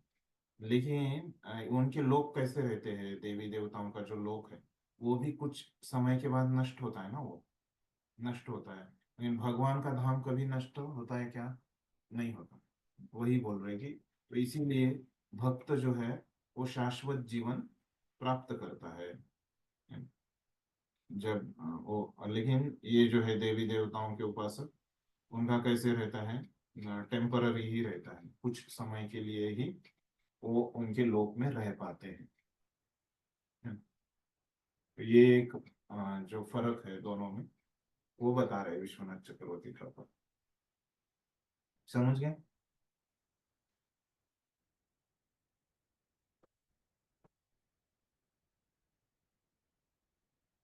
यस फिर रोहित।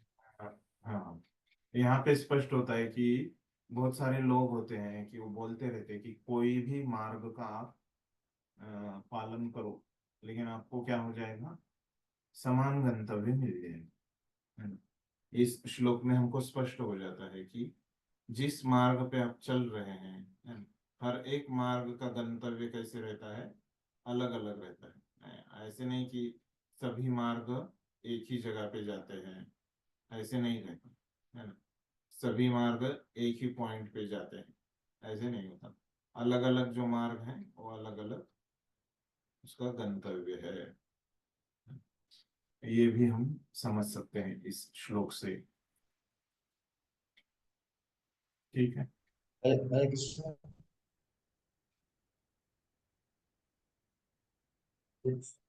फिर आगे और इसी में भगवान बताते हैं कि कैसे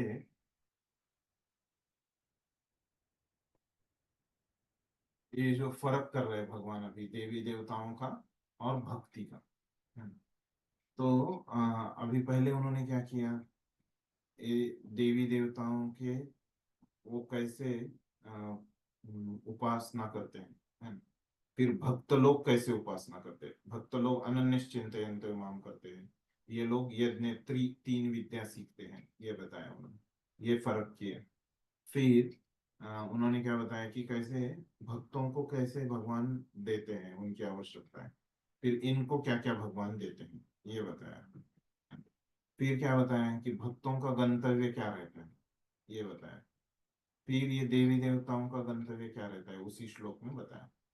फिर अगले श्लोक में बता रहे हैं कि कैसे ये जो भक्ति है वो उसका अभ्यास करना कितना आसान है।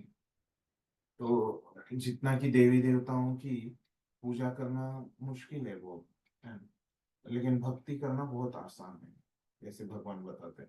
उसके लिए श्लोक बताते हैं कि पत्रम पुष्पम फलम तोयम यो मे भक्त्या प्रयच्छति तद अहम भक्ति उपहृतम अश्नामि प्रयतात्मनः। तो इसमें क्या बोल रहे हैं कि पत्रम पुष्पम फलम तोयम, है ना?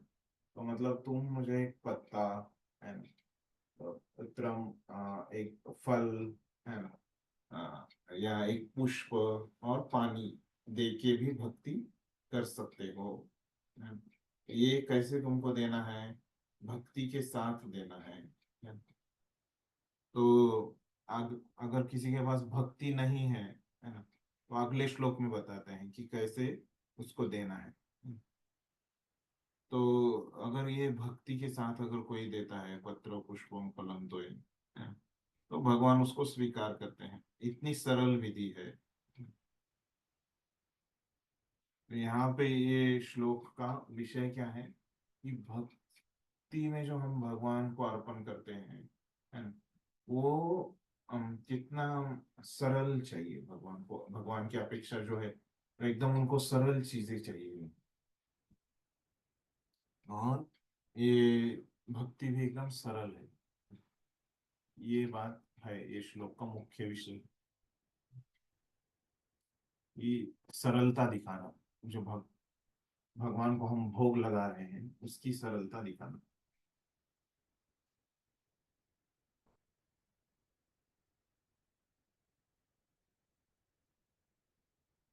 फिर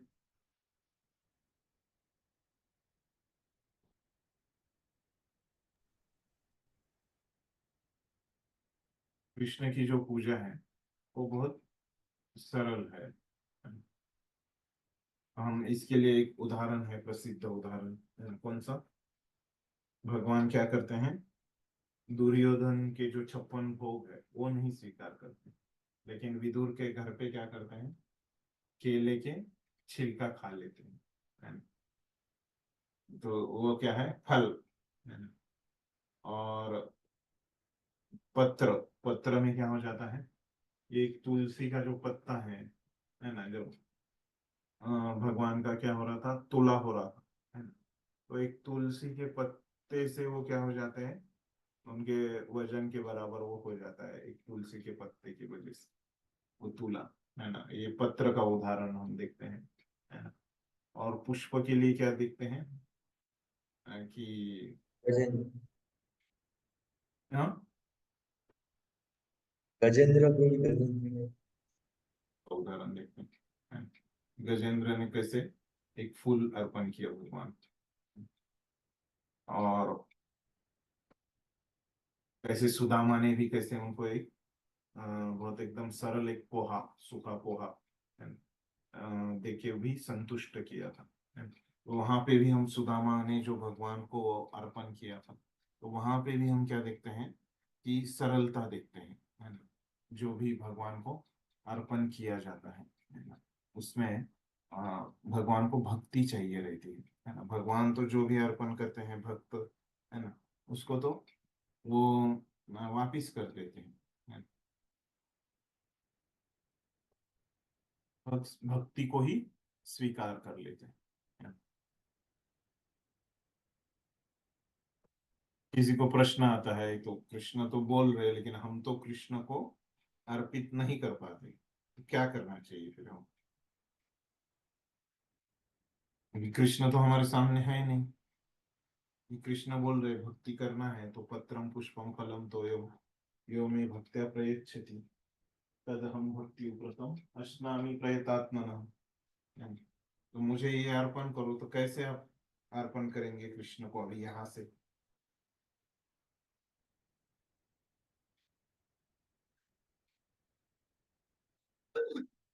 कैसे अर्पण करेंगे? हरे कृष्ण प्रभु। हम्म। तो जी जैसे हम गुरु के माध्यम से हम गुरु को भगवान को अर्पण करते हैं कि हम गुरु को अर्पण करते हैं, फिर वो भगवान को भोग लगाते हैं, क्योंकि वो गुरु जो होते हैं वो भगवान के शुद्ध भक्त होते हैं, तो उनका तो स्वीकार करते हैं। हम्म, बराबर। And बहुत आपने एकदम उसके पीछे बताया, मैं बस सिंपल अपेक्षा कर रहा था कि हम क्या कर सकते हैं कि यहाँ पे विग्रहों को दे सकते हैं, है ना? तो कृष्ण हमारे सामने कैसे उपस्थित है, विग्रहों के द्वारा उपस्थित है, तो ये सब चीजें अगर हम विग्रहों को अर्पित करेंगे, पत्रम पुष्पम फलम तोयम, है ना, तो ये फिर कृष्ण को मिल जाएगा, है? विग्रह मतलब वो कृष्ण ही है। तो उस अवस्था में वो हमारे सामने स्वयं उपस्थित है विग्रह के रूप में। ठीक है, फिर आ, वो तो बताया मैंने कि अगर कोई बोलेगा मेरे पास भक्ति नहीं है, तो अगले श्लोक में उसको क्या करना है, ये बताते हैं कृष्ण, है? ये प्रश्न का उत्तर अगले श्लोक में देते हैं। तात्पर्य हम पढ़ते हैं क्या बोल रहे प्रभुपाद। प्रिय कोई, नित्य नित्य सुख के लिए स्थायी आनंदमय धाम प्राप्त करने हेतु बुद्धिमान व्यक्ति के लिए यह अनिवार्य है कि वह कृष्ण भावना भावित होकर भगवान की दिव्य प्रेमा भक्ति में तत्पर रहे। ऐसा आश्चर्यमय फल प्राप्त करने की विधि इतनी सरल है कि निर्धन व्यक्ति को योग्यता का विचार किए बिना इसे पाने का प्रयास करना चाहिए। इसके लिए एकमात्र योग्यता इतनी ही है कि वह भगवान का शुद्ध भक्त हो। इससे कोई अंतर नहीं पड़ता कि कोई क्या है और कहाँ स्थित है। यह विधि इतनी सरल है कि यदि प्रेम पूर्वक एक पत्ती, थोड़ा सा जल या फल ही भगवान को अर्पित किया जाता है तो भगवान उसे सहर्ष स्वीकार करते हैं। अतः किसी को भी कृष्ण भावनामृत से रोका नहीं जा सकता, क्योंकि यह सरल है और व्यापक है। ऐसा कौन मूर्ख होगा जो इस सरल विधि से कृष्ण भावना भावित नहीं होना चाहेगा और सच्चिदानंदमय जीवन की परम सिद्धि नहीं चाहेगा।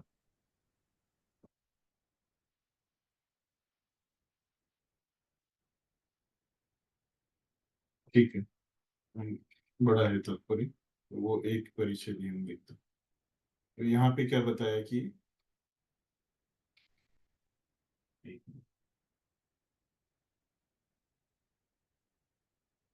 जिसको अगर हमने देखा कि स्थायी सुख चाहिए, मतलब नित्य सुख चाहिए, तो क्या करना, और भगवान का धाम चाहिए, तो क्या करना पड़ेगा, उसको भक्ति का अभ्यास करना पड़ेगा। ये उसके लिए कंपलसरी है। और भगवान की भक्ति करनी पड़ेगी। ऐसा आश्चर्यमय फल प्राप्त करने की विधि इतनी सरल है, तो फल तो कैसे मिल रहा है, वो बहुत बड़ा मिल रहा है, आश्चर्य में। उसके लिए विधि क्या है, एकदम सरल है, आसान है ना। गरीब से गरीब, निर्धन से निर्धन भी इसका अभ्यास कर सकता है। तो हर एक व्यक्ति ये करने के लिए योग्य है। तो योग्यता क्या होनी चाहिए कि हमें भक्ति होनी चाहिए, शुद्ध रूप की भक्ति, शुद्ध भक्त हम होनी चाहिए। इससे कोई अंतर नहीं पड़ता है कि कोई क्या है और कहाँ स्थित है। तो भौतिक योग्यता की यहाँ पे जरूरत नहीं पड़ती। कोई गरीब हो, अमीर हो, तो बस भक्ति की, आध्यात्मिक योग्यता की ही जरूरत है। यह विधि इतनी सरल है कि यदि प्रेम पूर्वक एक पत्ती, थोड़ा सा जल अर्पित किया जाए तो भगवान उसे सहर्ष स्वीकार करते हैं, खुश होकर स्वीकार करते हैं। ऐसे नहीं लगता कि भगवान को अरे क्या एक पत्ती ही दिया उसने, है ना, ऐसे नहीं। अतः किसी को भी कृष्ण भावनामृत से रोका नहीं जा सकता। यह सरल है और व्यापक है, तो कोई भी भक्ति कर सकता है। ऐसा कौन मूर्ख होगा जो इस सरल विधि से कृष्ण भावना भावित नहीं होना चाहेगा और सच्चिदानंदमय जीवन की परम सिद्धि। एक मूर्ख व्यक्ति ही ऐसे आसान विधि को छोड़ेगा और क्या करेगा, इतनी आसान विधि को छोड़ के जो मुश्किल विधि है देवताओं की पूजा की, है ना, तो उसमें क्या है कि घी जमा करो। घी कितना महंगा रहता है, शुद्ध घी, है ना, और वो सब यज्ञ की सामग्रियां जमा करो, तो कैसे एक गरीब व्यक्ति इतना जमा कर पाएगा। तो केवल मूर्ख व्यक्ति ही उधर जाएगा देवी देवताओं, है ना, इतने आसान पद्धति को छोड़ के। पढ़िए ये पैराग्राफ। कृष्ण को केवल प्रेमा भक्ति चाहिए और कुछ भी नहीं। कृष्ण तो अपने शुद्ध भक्त से एक छोटा सा फूल तक ग्रहण करते हैं, किंतु अभक्त से वे कोई भेंट नहीं चाहते। उन्हें किसी से कुछ भी नहीं चाहिए, क्योंकि वे आत्मतुष्ट है। तो भी वे अपने भक्त की भेंट प्रेम तथा स्नेह के विनिमय में स्वीकार करते हैं। कृष्ण भावनामृत विकसित करना जीवन का चरम लक्ष्य है। इस श्लोक में भक्ति शब्द का उल्लेख 2 बार यह करने के लिए हुआ है कि भक्ति ही कृष्ण के पास पहुंचने का एकमात्र साधन है। किसी अन्य शर्त से, यथा ब्राह्मण, विद्वान, धनी या महान विचारक होने से कृष्ण किसी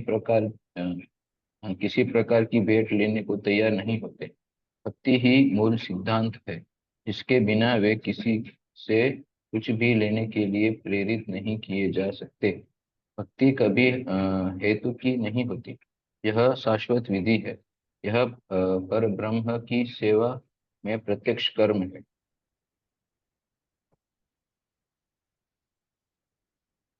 क्या बोल रहे कि भगवान को सिर्फ भक्ति ही चाहिए और कुछ नहीं चाहिए, है ना। तो इसीलिए अगर उनको और कुछ चाहिए रहता तो वो मांगते, है ना। तो वो बोल रहे कि नहीं, वो मेरे को कुछ नहीं चाहिए, केवल भक्ति से ही, है ना। तो इसीलिए वो 2 बार भक्ति शब्द यहाँ पे उन्होंने इस्तेमाल किया है। इस प्रकार से प्रभुपाद बताते हैं। और क्यों है, उसके पीछे उद्देश्य क्या है, कि केवल भक्ति से ही हम क्या कर सकते हैं, भगवान के पास हम पहुंच सकते हैं, है ना। कोई भौतिक योग्यता, विद्वान, है ना, वेदों का अभ्यास, ये कुछ करने की हमको आवश्यकता नहीं है। तो यही शाश्वत विधि है।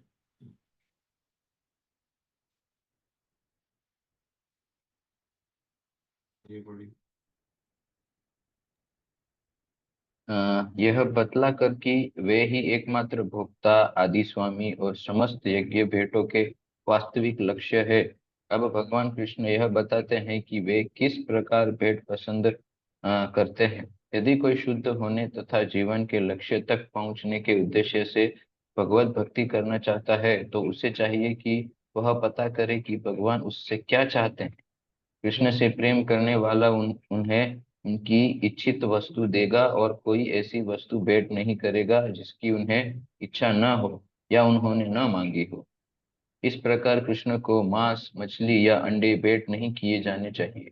यदि उन्हें इन वस्तुओं की इच्छा होती तो वे उनका उल्लेख करते। उल्टे वे स्पष्ट आदेश देते हैं कि उन्हें पत्र, पुष्प, जल तथा फल अर्पित किए जाए और वे इन्हें स्वीकार करेंगे। शाक, अन्न, फल, दूध तथा जल, ये ही मनुष्यों के उचित भोजन है और भगवान कृष्ण ने भी इन्हीं का आदेश दिया है। इनके अतिरिक्त हम जो भी खाते हैं वह उन्हें अर्पित नहीं किया जा सकता, क्योंकि वे उसे ग्रहण नहीं करेंगे। यदि हम ऐसा भोजन उन्हें अर्पित करेंगे तो हम प्रेमा भक्ति नहीं कर सकेंगे। तो यहाँ पे अभी प्रभुपाद ने हमको एक प्रैक्टिकल सीख दी है ना? कि अगर हमको भक्ति करके भगवान तक पहुंचना है, हमको भगवान को भेंट देना है ना। जो उन्होंने कही है वही भेंट देना है ना। जो उन्होंने नहीं कही है ना, जो ऐसे गलत पदार्थ है ना, नहीं उनको हम चढ़ा सकते, है ना। लेकिन हम शाक, अन्न, फल, दूध, है ना, जल, ये पदार्थ हम कृष्ण को चढ़ा सकते हैं, है ना। तो ये पॉइंट है यहाँ पे।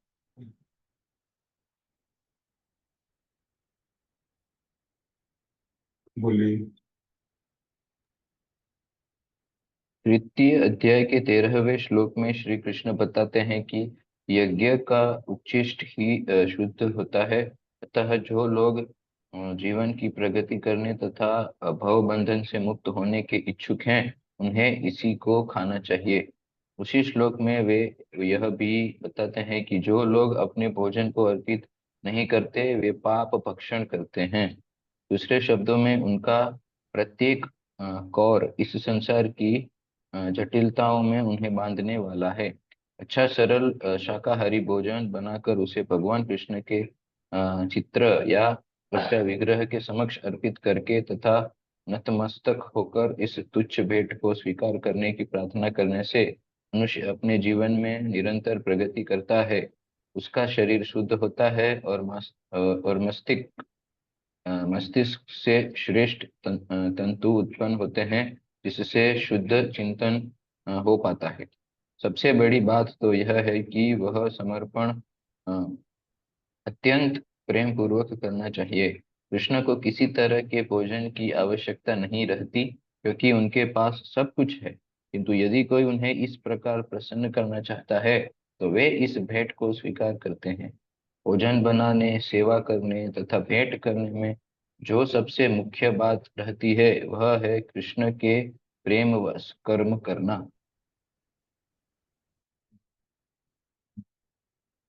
तो यहाँ पे जो तीसरे अध्याय में बताया उन्होंने, यज्ञ शिष्टाशिनो संत, है ना, मुच्यन्ते सर्व किल्बिषे। तो ये ऐसे जो व्यक्ति है जो भगवान को बिना अर्पण किए करता है, तो वो क्या है, एक चोर है, वहां पे बताया भगवान ने। और जिनको प्रगति करनी है ना, भव बंधन से मुक्त होने की, भक्ति में आगे बढ़ने की, है ना, तो ऐसे व्यक्ति ने क्या करना चाहिए, भगवान को अर्पण करके ही लेना चाहिए। और उस श्लोक में उन्होंने यह भी बताया कि वो पाप का भक्षण है ना, ये हमने चर्चा की। फिर दूसरे शब्दों में का प्रत्येक कौ, है ना, तो अगर इसको समझना है तो हर एक कार्य से क्या होता है, हम लोग इस संसार में बन जाते हैं अपने कर्मों में।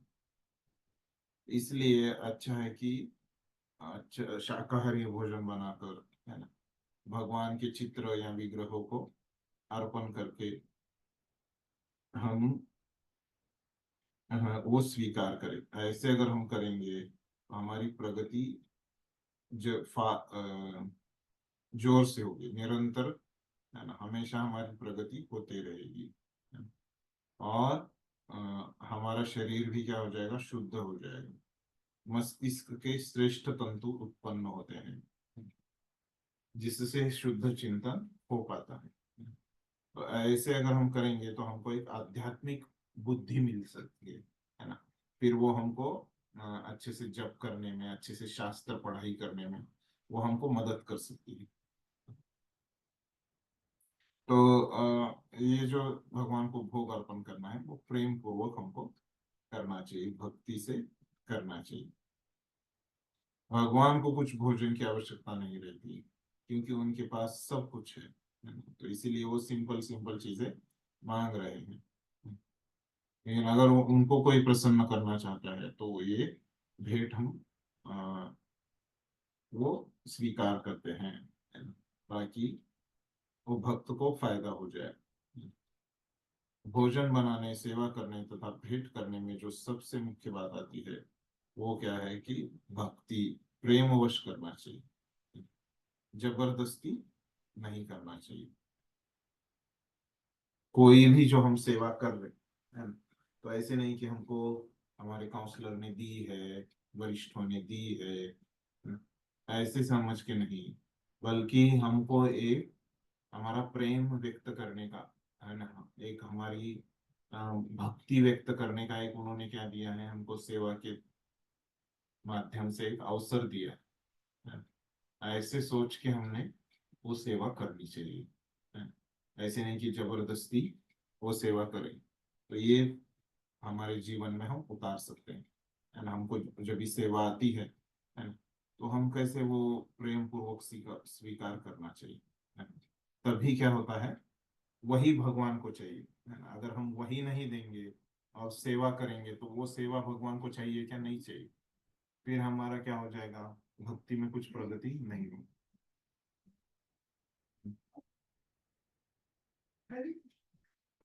तो ये बहुत महत्वपूर्ण चीज यहाँ पे बताई है पिछले परिच्छेद में, है। अगला परिच्छेद पढ़िए। वे मायावादी चिंतक भगवत गीता के इस श्लोक का अर्थ नहीं समझ सकेंगे, जो यह मानकर चलते हैं कि पर ब्रह्म इंद्रिय रहित है। उनके लिए यह या तो रूपक है या भगवत गीता के उद, उद्घोषक कृष्ण के मानवीय चरित्र का प्रमाण है। किंतु वास्तविकता तो यह है कि कृष्ण इंद्रियों से युक्त हैं और यह कहा गया है कि उनकी इंद्रियां परस्पर परिवर्तनशील हैं। दूसरे शब्दों में एक इंद्रिय दूसरी इंद्रिय का कार्य कर सकती है। कृष्ण को परम ब्रह्म कहने का आशय यही है। इंद्रिय रहित होने पर उन्हें समस्त ऐश्वर्यों से युक्त नहीं माना जा सकता। 7वें अध्याय में कृष्ण ने बतलाया है कि वे प्रकृति के गर्भ में जीवों को स्थापित करते हैं। इसे वे प्रकृति पर दृष्टिपात करके करते हैं। अतः यहाँ पर भी भक्तों द्वारा भोजन अर्पित करते हुए भक्तों को प्रेम पूर्ण शब्द सुनना कृष्ण के द्वारा भोजन करने तथा उसके स्वाद लेने के ही समरूप है। इस बात पर इसीलिए बल देना होगा, क्योंकि अपनी सर्वोच्च स्थिति के कारण उनका सुनना उनके भोजन करने के ही समरूप है।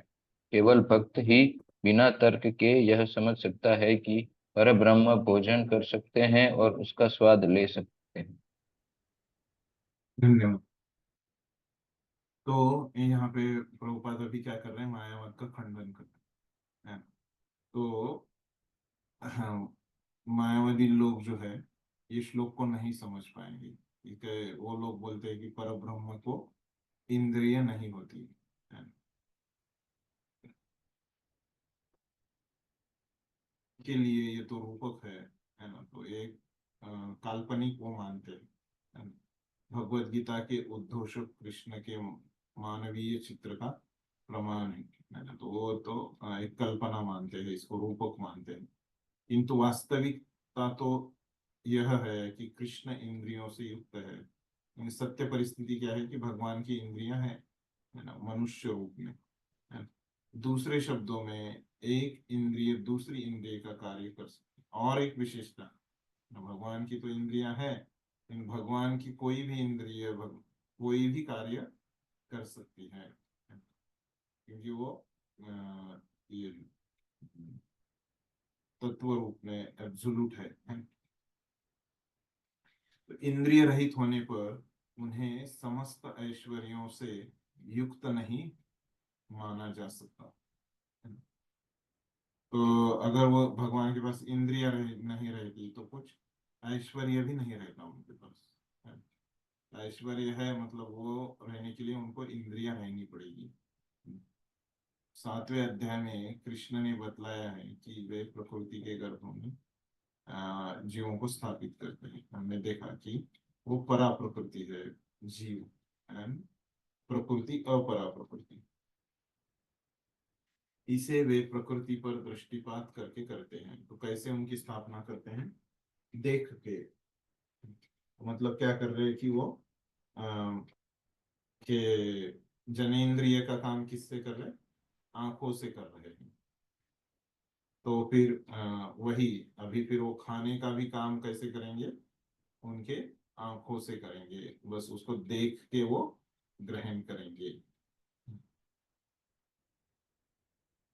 तो भक्त ही इसको समझ सकते हैं, है ना, बिना तर्क किए, क्योंकि यहाँ पे वो श्रद्धा आ जाती है कि भगवान कैसे उसको स्वीकार करते हैं।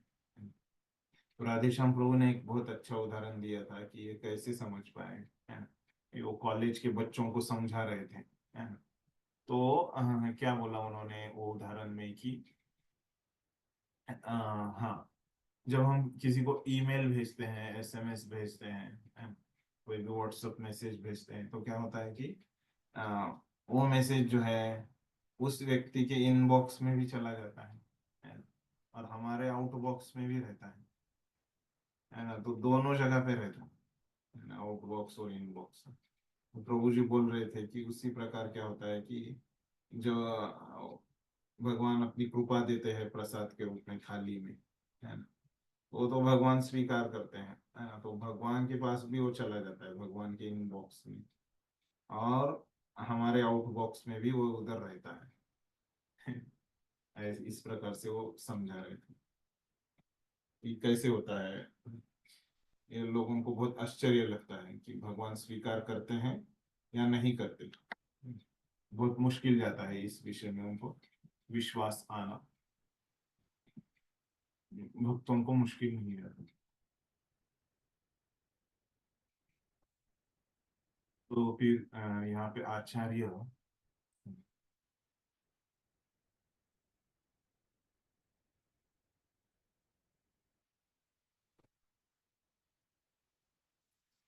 तो यहाँ पे जो बोल रहे हैं ना, भगवान ने बहुत पत्रम पुष्पम फलम तोयम ये तो बताया है ना।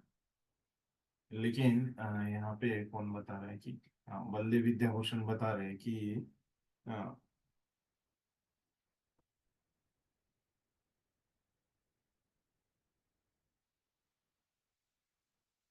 अ, अगर भक्त अन्य चीज भी कुछ अर्पण करता है ना,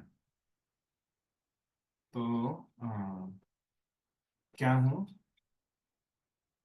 भक्तों के भक्ति का भूखेला हूँ। तो भगवान किसके भूखेले हैं? भक्ति के भूखेले हैं। तो अगर भक्त कोई भी अन्य चीज भी अर्पण करता है भगवान को, है, तो वो भगवान उसको खा लेते हैं, है। तो खा लेते हैं मतलब क्या है कि अ, उसकी भक्ति को स्वीकार कर लेते हैं, है। उसकी भक्ति को देख के, है। ऐसे नहीं कि वो खाने की चीज नहीं है। और वो हम मतलब पत्रम पुष्पम फलम तोयम, तो ऐसे किसी को लग सकता है कि बस भगवान को खाने की चीजें ही अर्पण करना चाहिए, है। जो खाने की चीजें नहीं है वो नहीं अर्पण करना चाहिए, ऐसे किसी को लग सकता है। यहाँ पे हम वो बता रहे हैं कि जो भक्त है वो भगवान को हर कोई चीज वो अर्पण करता है।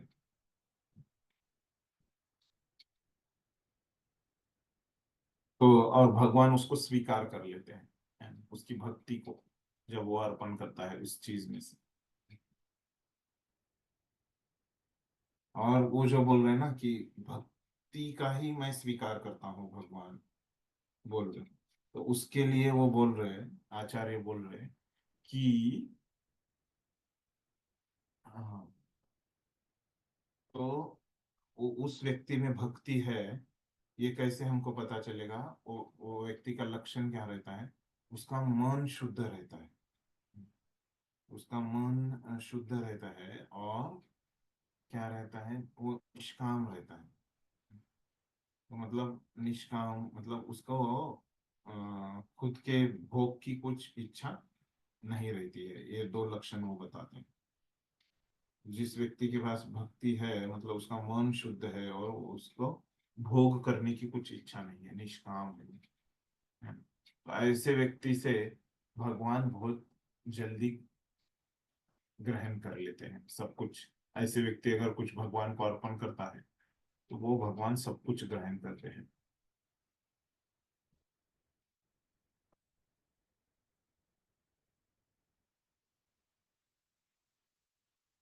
ठीक है।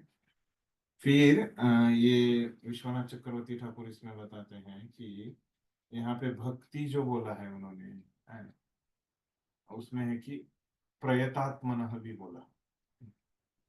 तो प्रयतात्मनः का अर्थ वो बता रहे हैं कि वो जो भगवान को जब अर्पण करता है ना व्यक्ति, तब उसका शरीर भी क्या होता है, शुद्ध शरीर से अर्पण करता है। तो इसीलिए आप देखते होंगे कि जो पुजारी भगवान को भोग लगाने जाते हैं वो नहा धो के, है ना, फ्रेश कपड़े पहन के जाते हैं। यहाँ पे आचार्य बता रहे कि अगर हम भगवान को कुछ दिखाना चाहते हैं तो कैसे हम उन्हें शुद्ध शरीर के साथ करना चाहिए। तो शरीर हमारा शुद्ध होता है, तो उसमें वो बता रहे कि कैसे जो स्त्रियां हैं, तो वो उनका जो ये रहता है, उसको हिंदी में क्या बताएंगे, इंग्लिश में क्या, मेंस्ट्रुअल साइकिल का जो समय रहता है ना, तो उनका शरीर उस समय शुद्ध नहीं रहता। तो उस समय उन्होंने वो अर्पण नहीं करना चाहिए, है ना, भगवान को भोग, है ना, उनके लिए बनाना भी नहीं चाहिए। इस प्रकार से वो लिख रहे हैं।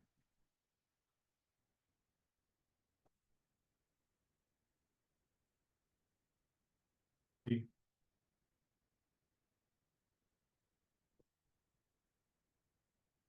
यहाँ पे हम रुक जाते हैं।